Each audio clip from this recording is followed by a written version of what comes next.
Itu bisnis tadi kayu di mana itu, di Kalimantan apa di? Tadi nggak disebutkan daerahnya, tapi itu sudah apa? Sudah dia menggerakkan DPP. Sudah 600 miliar itu adanya sahamnya. Kemudian tinggal 50 juta apa berapa gitu. Yang 550 nggak ada, lenyap. Karena saya suka mikirnya tuh buat apa, maksudnya sana sini nyari bisnis ini bisnis itu bisnis ini buat apa itu? Banyak sekali loh Sabila itu, ini sengketa gitu terus dan sering kalah. Soalnya nekat yang masih bisikan itu, termasuk Pondok Gede itu sebenarnya kalau ada yang berani ngungkit itu dibongkar itu. Itu berapa hektar sendiri? Jalur hijau. Itu gimana ceritanya pergi? Tanah bermasalah pak? Gimana? Wallahu alam, istilahnya hanya itu jalur hijau gitu aja. Nah itu yang besannya Pak Salam itu kan cerita, katanya mau mencairkan harta Soekarno itu perlu dana 10 M. Karena yang bisa berbahasa Inggris ini orang luar. Ya jadi jamaah nggak cari jamaah yang cari orang luar aja. Kalau orang luar kan hanya khusus di kalangan dia saja. Kalau orang Jawa kan nanti mesti cerita. Jadi supaya steril itu cari orang luar yang itu perlu dana untuk menjaga 10 M. Nah, tapi sampai anak keluar itu belum ada kabar apa-apa. Tapi udah keluar uangnya, udah keluar 10 M-nya apa? Oh belum. Nah, enggak ya untuk dana itu sudah keluar. Oh udah keluar ya.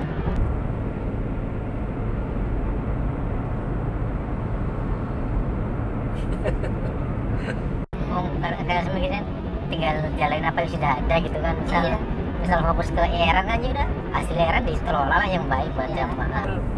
Usaha yang lain masih banyak banget loh, kebun sawit, tambak, kebun karet, teh, jamus, loh, cengkeh. Tapi kalau yang usaha kayak gitu masuknya kemana sih pak? Ke kas atau? Nggak tahu juga lah, kita nggak pernah dikasih tahu. Diomongnya Sabila gitu. Ini Sabila, ini Sabila. Pokoknya mau Sabila itu Sabila buat apa? Kan ada keterangannya. Contoh ini buat bantuan-bantuan, ini dari sini barangkali kan.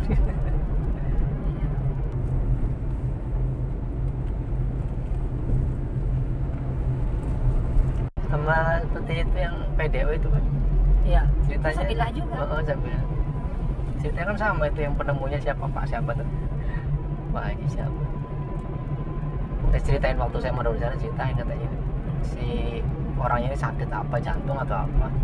Terus istrinya kebetulan kerja di perikanan. Dikasih tahu lah, coba ini minum olahan minyak ikan ini. Diolah, diminum, ternyata sembuh. Lapor ke Bapak Imam. Kita buat obat ini aja, ya langsung disetujui, langsung sampai sekarang kan BDO. Saya pernah masuk di itu pabriknya juga. Pernah ya? Di mana Pak? Di Pondok Gedenya. Ini bukan pabrik yang gede itu, enggak, pabrik kecil aja. Katanya mendapatkan ikannya itu yang kedalaman 400 meter. Mana? Nggak tahu juga.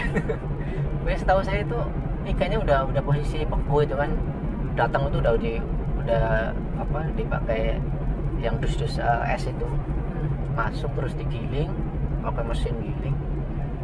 Nah gilingannya itu digodok itu, direbus tapi nggak pakai air, langsung itunya aja, dipakai kompor yang zaman dulu itu pak, yang pakai masih sumbu-sumbu itu diaduk-aduk terus itu berjejer itu orangnya, ada depan ada 10 orang mungkin. Jejer aduk lama sampai keluar minyaknya itu. Baru nanti minyak disaringin, dikemasin di kapsul-kapsul.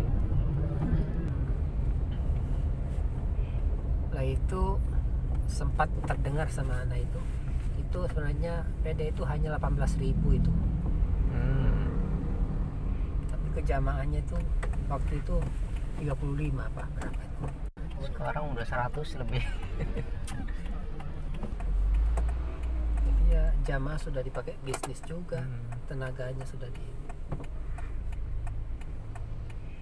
katanya tolong menolong itu roda berputar. Enggak ini nggak ada. Kalau misalnya itu murni ke sabilillah kan, hasil dari bisnis itu kan nggak sedikit tuh, mungkin ratusan miliar barangkali. Kalau untuk sekedar bantu-bantu kan gampang, maksudnya hal yang kecil nih, misal bantu bikin masjid apa itu nggak harus utang dulu, nunggu berapa lama itu.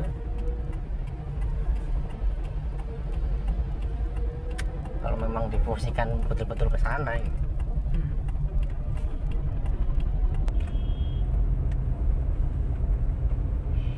Maksudnya kalau memang itu ya nyata real gitu, kenapa itu justru nggak digemborkan ke jamaah ini supaya jamaah itu bersyukur punya ini loh, dan ini hasilnya tiap bulan kita pemasukan begini ini gitu.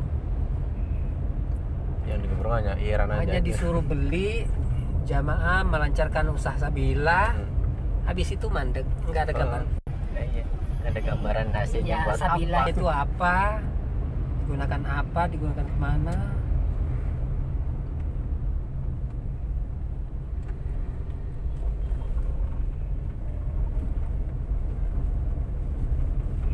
Padahal itu juga banyak sabila itu nggak beli, banyak yang amal jariahnya orang. Seperti tambak yang di Tarakan itu, ada orang yang disegani situ jagoannya itu yang masuk jadi jamaah.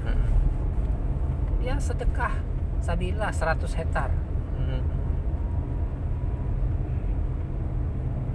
Itu kan berarti kan sudah nggak modal sabila itu. Tinggal perawatannya aja. Tapi ya gitu, nggak pernah dikabarkan. Hasilnya buat apa. Sebagai nikmat misalnya ya, sebagai nikmat itu kan mestinya dikabarkan supaya jamaah ya ikut bergembira lah, punya harta. Terus sama ini yang kadang cerita tentang di pusat ada khusus pengajian untuk para jin-jin itu bener apa enggak? Aduh, Itu kan udah cerita-cerita yang familiar itu di kalangan mubalik itu. bisa-bisanya. Nah, terus siapa gurunya? Iya. Udah Nah, kita ini dikubah. loh Paku Bumi, ini orang yang diandalkan lah dalam jamaah, ilmunya loh. Kok nggak pernah dikasih tugas ngajarin itu, cincin itu. Allah Ustaz. Itu maksudnya itu ketika ya memang hanya untuk semangat jamaah itu kan, lah terus fungsi apa, manfaatnya buat apa itu ketika itu hanya sekedar cerita-cerita belaka itu. Wah-wahan. Cerita yang lain kan juga banyak, cerita Nabi Nah, juga. sekarang umpamalah ya itu nanti di belakang hari jadi bumerang itu.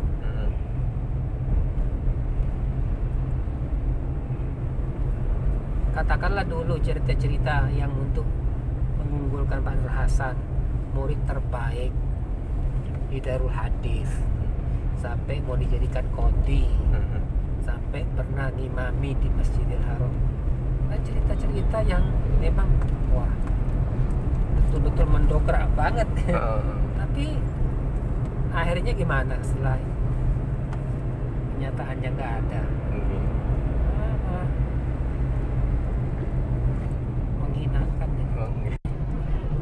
Mas pernah dengar waktu di Pondok Gede, kalau waktu yang daerahan itu banyak orang yang bisa lihat jin, waktu itu ceritanya banyak jin-jin perterbangan di itu, di rumah besar kan ada, kalau bahasanya Ya. Pondok Gede rumah besar yang rumah singgahan Bapak Imam, Oh iya. pada perterbangan di situ, pada masuk ke dalam, pada beat langsung.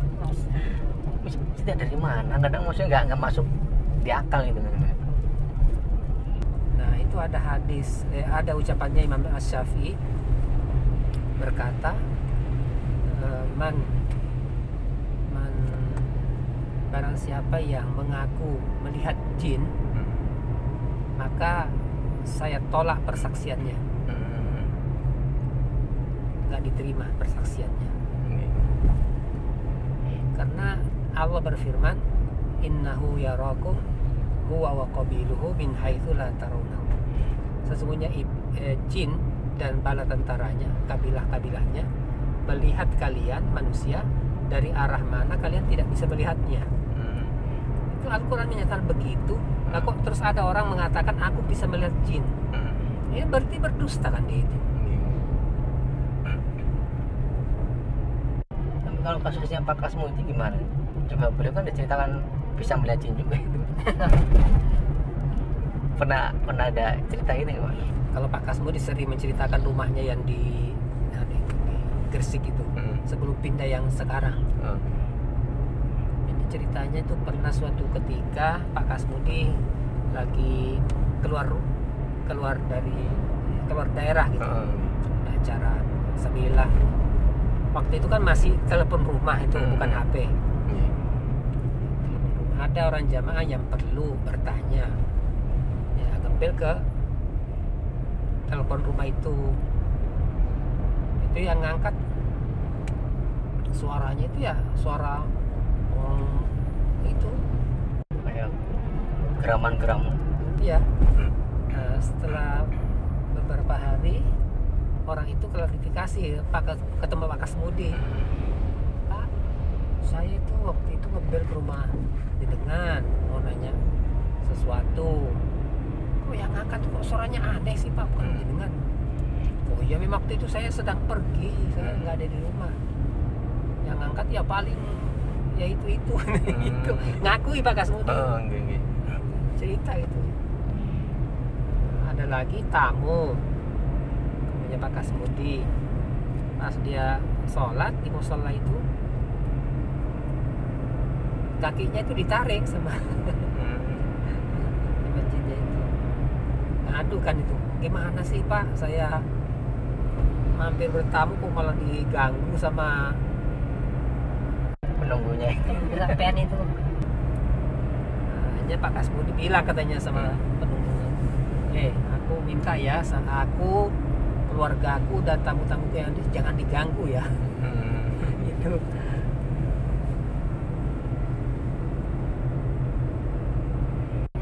Pernah ada yang cerita juga itu baru Pondok Gede. Jadi ada salah satu mubalik pusat katanya itu ceritanya, tapi siapa-siapa saya nggak diterangkan. Intinya pernah izin ke Bapak Imam mau ma'ruf di dunia jin itu kan, katanya bisa nembus ke dunia jin itu, katanya ada berapa lapis istilahnya, dia masuk ke lapis yang berapa, di situ nggak kuat, tadinya dia terbawa alamnya ya, alam jin itu. Nah suatu ketika dia ketemu Pak Kasmudi di bis umum, katanya cerita apa adanya, dia masuk ke alam jin, nggak bisa keluar lagi ke alam manusia itu. Pak Kasmudi nggak percaya ya, loh masa sih, lo kalau nggak percaya nih nanti ini masjid bis ini turun, saya pasti nggak dimintain uang sama kenetnya karena dia nggak lihat saya ya. Ternyata benar waktu turun nggak kelihatan, nah, kan saya ini jin, ini udah saya jin ini. Ada itu sih kayak gitu. Tapi itu berarti memang betul ya Pak, berarti Italia punya kelebihan. Nggak tahu lah ya cerita-cerita seperti itu. Kalau waktu anak pertama kali di pondok itu ada yang terkenal cerita itu namanya Mahmudi namanya. Apa ini lagi, apa orang lain nggak tahu. Kalau Mahmud ini nggak cerita ketemu Pak Kasmudi, enggak. Jadi orang Jawa itu ramai menceritakan ada mubalik namanya Mahmudi. Dia itu sangat kepingin amar ma'ruf jin-jin. Nah, maka dia minta izin ke Pak Nur Hasan untuk masuk ke alam jin. Tapi sama Pak Nur Hasan nggak diizini. Tapi dia maksa, itu tetap aja. Dia maksa. Akhirnya benar. Katanya ya gitu. Ditawan sama jin, ditangkap sama jin, dia nggak bisa lepas. Jadi dia nggak bisa kembali. Bisa kembali ke alam kita gini normalnya.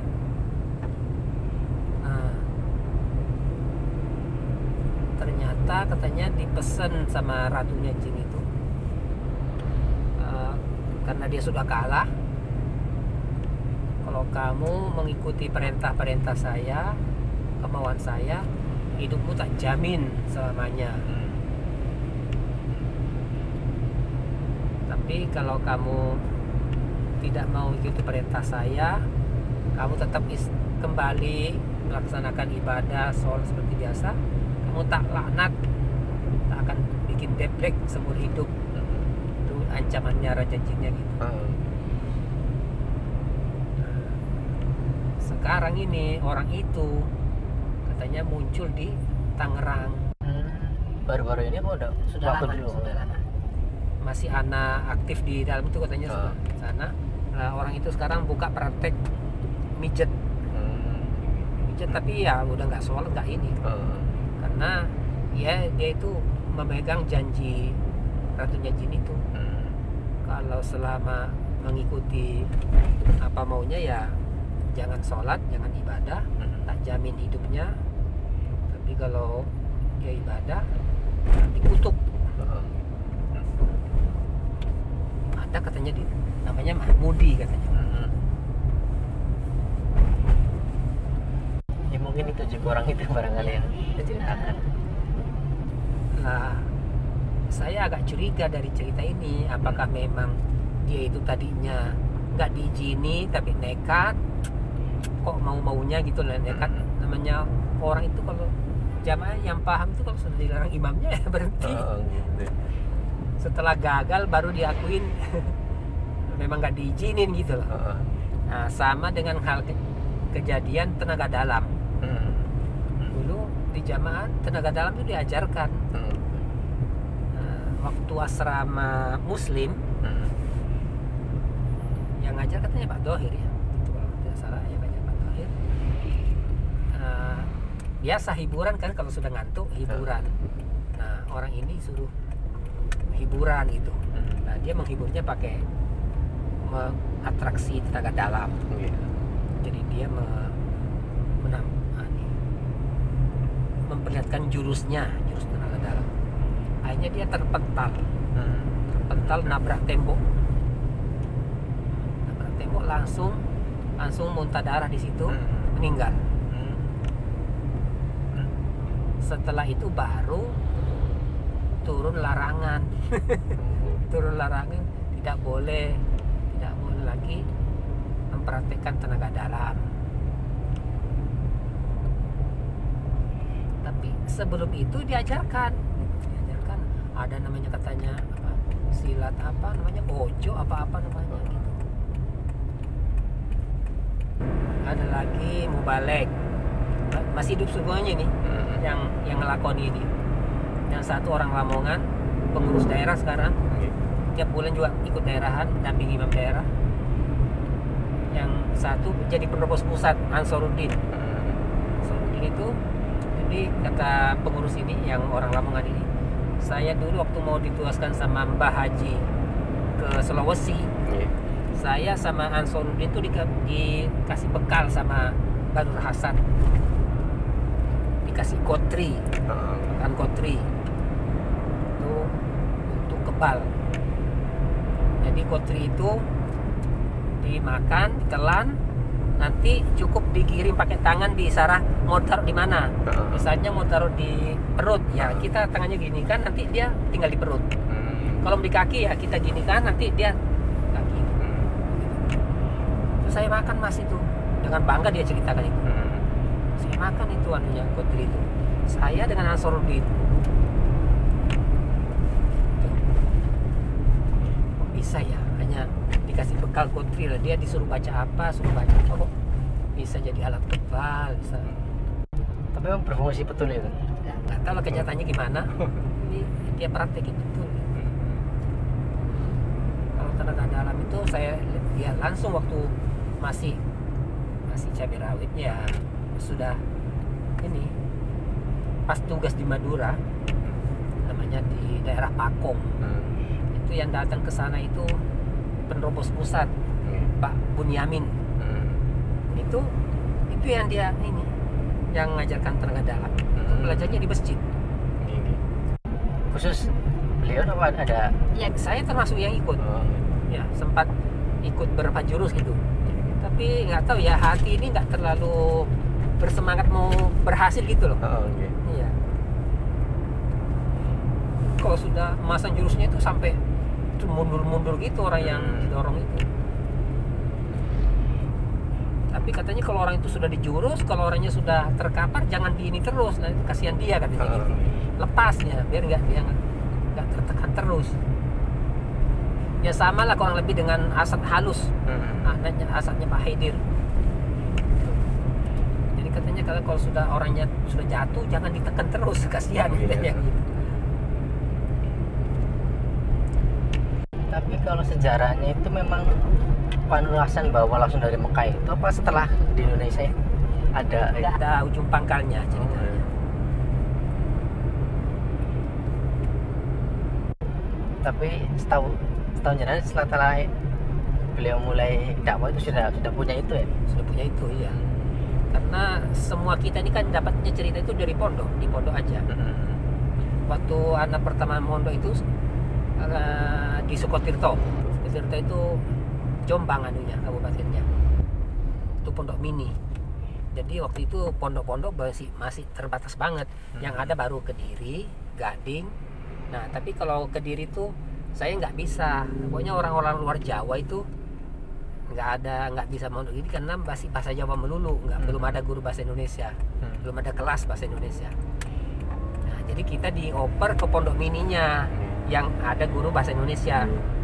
Waktu itu yang gurunya ya termasuk Mas Kodir itu, ya guru ngajar di Sukotirto. Nah, waktu di pondok itu kita diceritakan, yang cerita sih ya santri-santri gini, tapi ya guru-guru juga nggak ada yang menyangkal. Kemarin Pak Abah Nur Hasan lewat di Padang, entah dari mana, apa dari Malang, dari Surabaya, tiba-tiba mampir di situ di masjid, katanya minta dilempar punggungnya pakai batu. Oh, tiba-tiba gitu loh. Minta dipukul pakai alu itu. Ya gitu. Jadi artinya mau menunjukkan hebatnya Pak Nur Hasan itu, sakti. Terus cerita lagi waktu asrama ini. Asrama itu ya Pak Nur Hasan juga nggak ngomong apa, nggak ini. Tapi itu katanya lagi sedang asrama itu, tiba-tiba Pak Nur Hasan muncul naik panggung gitu. Berarti asramanya bukan Pak Nur Hasan yang ngajar, kita Pak Dohir apa siapa gitu. Tiba-tiba Pak Nur Hasan muncul ke panggung, berdiri, minta dibawain lumpang. Lumpangnya kan batu ya, dipikul berapa orang itu. Lumpang itu suruh lemparkan ke punggungnya gitu. Ya Pak Nur Hasan hanya diem aja, berdiri begitu, dilemparkan gitu. Menter gitu. Itu cerita nggak sempat saya jumpai sendiri nggak.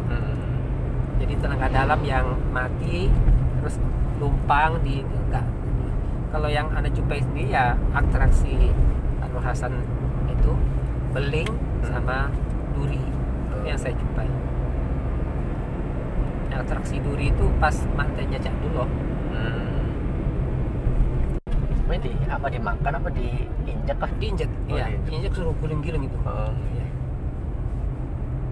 Kalau beling itu sampai diraupkan di wajahnya.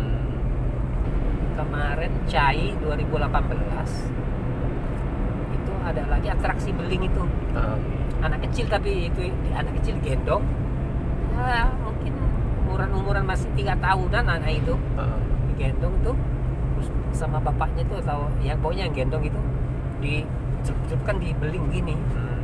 Itu di panggung itu di Wonosalam. Di sampingnya ada yang lagi megang ular, tapi anunya itu videonya sebentar, jadi yang atraksi ularnya nggak ditunjukkan. Hanya itu yang anak kecil itu digeduk-gedukan di beling.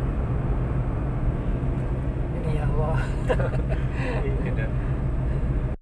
Kadang apa ya, kalau saya tuh kadang lihatnya, kadang ini sih teori saya sendiri ya, khawatirnya itu orang-orang Jawa yang di kelas atasan itu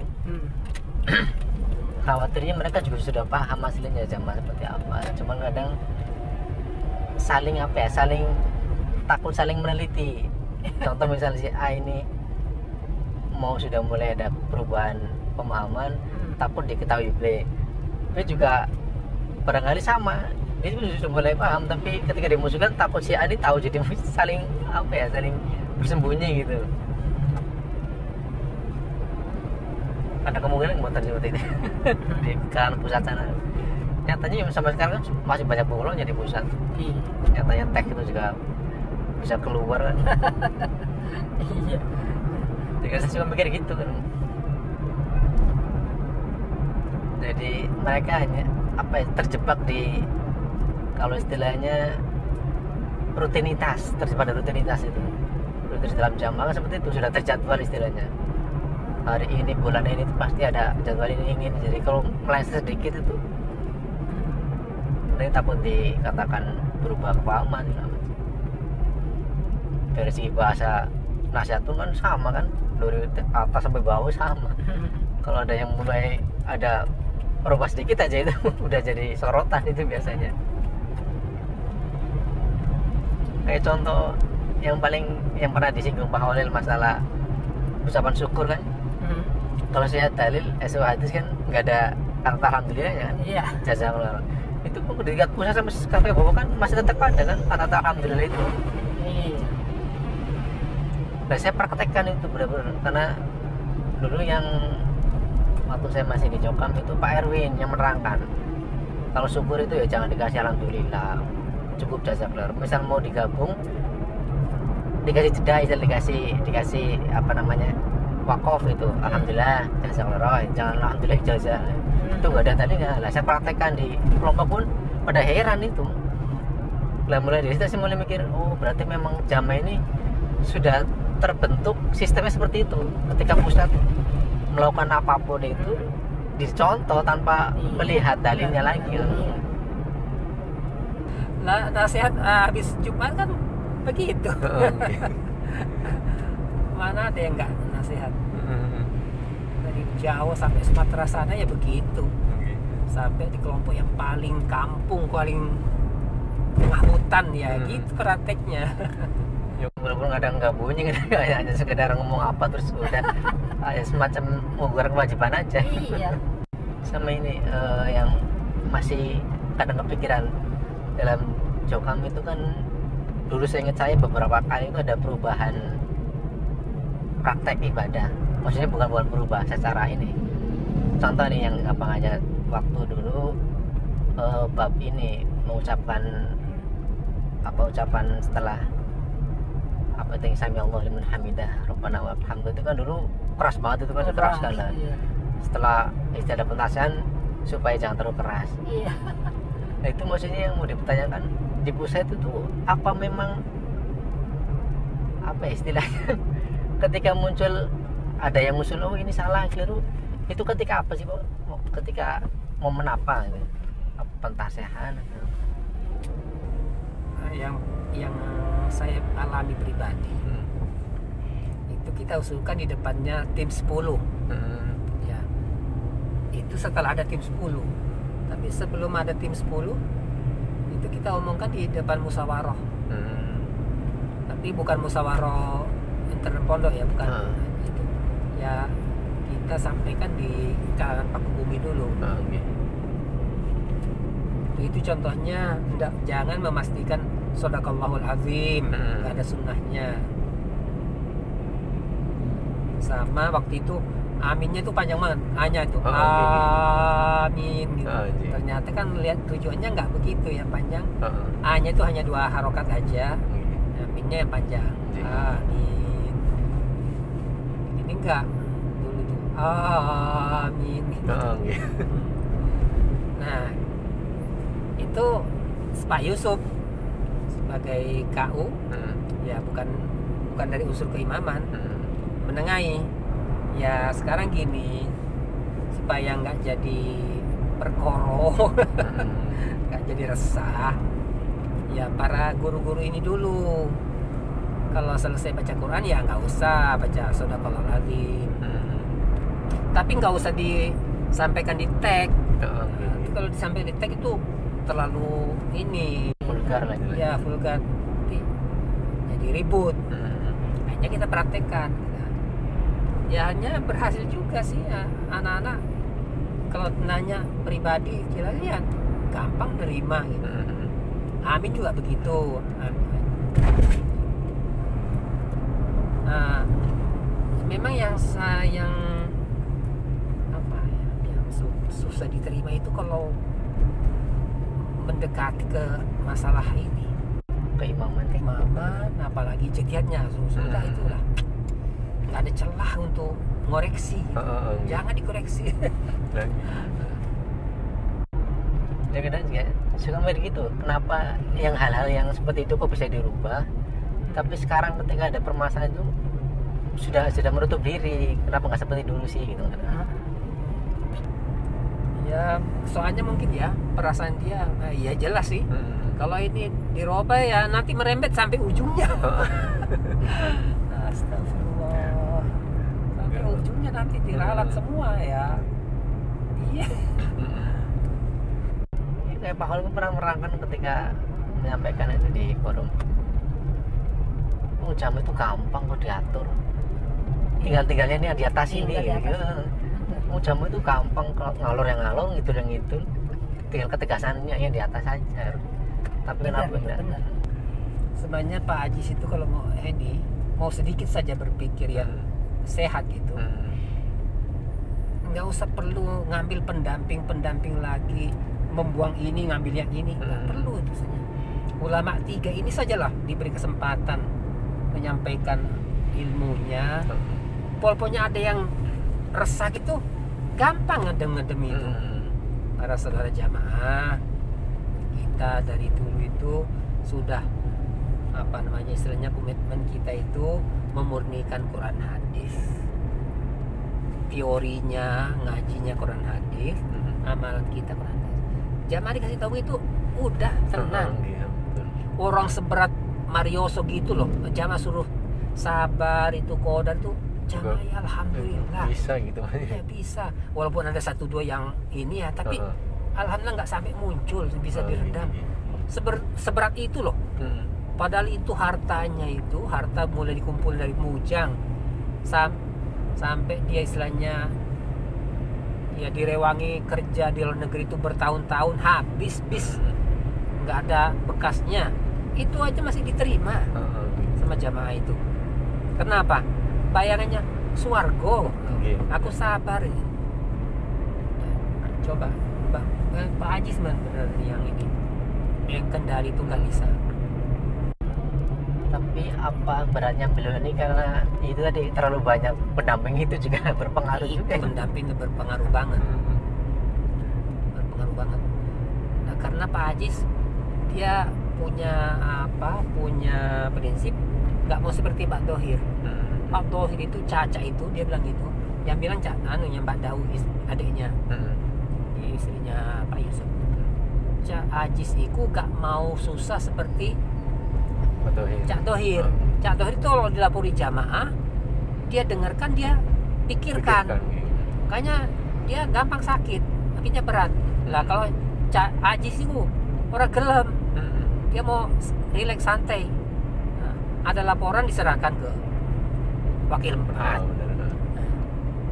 Nah, di situ parahnya itu. Coba kalau Pak Haji itu tegas lah, dapat ilham yang benar gitu, Masya Allah. Kalau saya lihat memang yang beda sih kalau Pak Dohir kan lebih ngurusi, kan saya lihat lebih ngurusi secara langsung, maksudnya pribadinya langsung ngurus. Tapi kalau Pak Aziz memang kelihatan lebih santai sih, memang lebih santai. Terus malah menampakkan yang bertolak belakang dengan istilahnya dia sebagai orang tua, malah ngelakoni lakon-lakonnya mujo pusing hura-hura. Jadi ya itu mencari hiburan yang melawan ijtihadnya sendiri. Jamaah suruh mujahid muzhid, suruh ya jangan boros-boros, lah dia malah nggak nyontoni mujahid muzhid.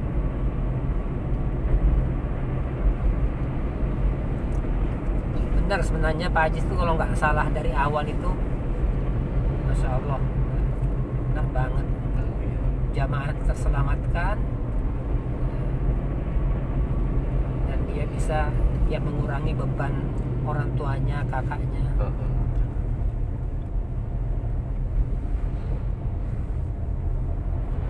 Jamaah itu begitu diasramakan, walaupun tadinya itu istilahnya geremang-geremeng ya, kalau sudah diasramakan, dikasih tahu itu udah hilang itu. Jamaah sudah terbiasa sami'na wa ata'na itu. Iya. Nah itu tadi yang saya contohkan tadi, contoh ada juga yang waktu tahiyatul akhir itu kan dulu masih nempel itu kan paha sama tangan ini, ya masih miring ini modelnya. Sekarang dirubah jadi agak tegak, nggak boleh disentuhkan. Itu kalau sendirinya berarti jamaah yang berpuluh-puluh tahun dulu masih praktek itu, nah gimana hukumnya itu kan? Itu punya maksudnya yang perkara yang seperti itu masih bisa dulu pelan-pelan. Ya. Toh jamaah juga nerima gitu maksudnya. Ya. Terus juga kadang yang apa ya, yang jadi kesalahan menurut saya yang pribadi, orang-orang petinggi itu ketika menerangkan bab jamaah yang nyata memperkuat itu banyak yang apa kayak dalil itu yang kadang saya sering dengar. Contoh aja yang sering udah ada apa rekamannya lah, kayak Pak Kriswanto itu kan, Yeah. Pak Ubed, terbaru ini Pak siapa Solo, Pak Thayyibul. Itu saya dengar dari awal sampai akhir niatnya memperkuat jamaah tapi nggak ada dalil yang keluar itu. Hanya sekedar cerita atau lah, maksudnya kok seperti itu sih, memperkuat agama kok seperti itu ya. Cerita terus menghina si A, menghina si B, memperkuat si A gitu ya, hanya cerita apa ya, nafsu istilahnya.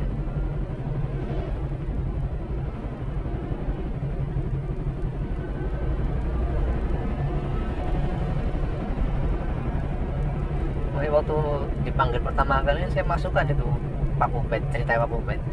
Pas itu nerobos hampir 3 jam itu nggak ada dalil yang keluar sama sekali. Loh, ini orang ngapain kesini kok cuma cerita, sebenarnya nggak ada dalil keluar sama sekali satu pun, hanya cerita. Terus itu mengelek-elek ya Pak Khalil dan kawan-kawan itu katanya 2 konten dan segala macam. Nah buat apa sih, nggak penting, jamaah yang tahu ilmu itu nggak butuh seperti ini. Iya, benar-benar kita sebenarnya mengharap banget tuh Pak Haji itu ada ilham gitu loh. Dikit aja ngomongnya gitu. Cuma kadang karakter orang beda-beda sih. Kalau saya lihat memang seperti itu. Jadi Pak Haji lebih apa yang nggak mau pusing istilahnya kalau saya lihat.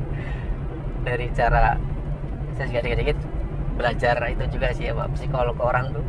Dari raut muka kelihatan orang yang serius, orang yang nggak mau pusing, orang yang santai itu kelihatan. Kalau saya lihat memang Aziz seperti itu, nggak terlalu nggak mau kepikiran yang berat-berat ya. Pernah ada yang cerita bang, waktu jamaah Pak Dohir itu kan saking apa namanya pemawatan jamaah kuat itu sampai setiap keluar katanya dilindungin keamanan itu, didampingin keamanan, betul itu?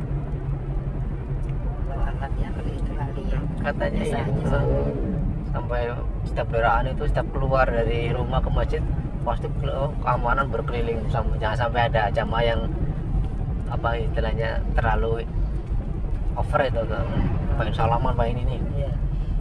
Tapi Pak Haji ini nggak seperti itu, malah beliau bilang sendiri kan di forum apa namanya nasihat, amal soleh kalau saya sedang keluar jangan mendekat istilahnya gitu. Istilahnya jangan terlalu ini sikapnya. Makanya pernah itu saya lihat ada orang nyalamin di jalan itu, raut muanya nggak seneng, kayak lah ngapain sih salam-salamin istilahnya. Terus yang jaga juga ada satu, kalau di pondok itu seringnya Pak siapa tuh yang ketua keamanan itu dampingin tapi dari jauh, naik motor itu dari jauh, dibututi itu kayak ajudannya itu. Kalau jalan juga diikuti dari jauh, nggak boleh deket-deket istilahnya. Kalau saya patokan teman-teman yang hijrah kan dari grup itu, dari Facebook itu yang benar-benar sudah mengikuti grup itu kan hampir 10.000 lebih itu. Jadi bisa jadi patokan istilahnya. Ya segitu orang yang sudah secara akidah, walaupun mungkin yang sudah show off baru beberapa barangkali, tapi secara akidah sudah 10.000 lebih itu. Karena orang luar Jawa nggak mungkin ikut ngalek itu kan. Iya. Ya pasti orang-orang Jawa juga. Belum yang di YouTube itu udah ratusan ribu orang yang, cuman maksudnya kok sampai kapan itu mereka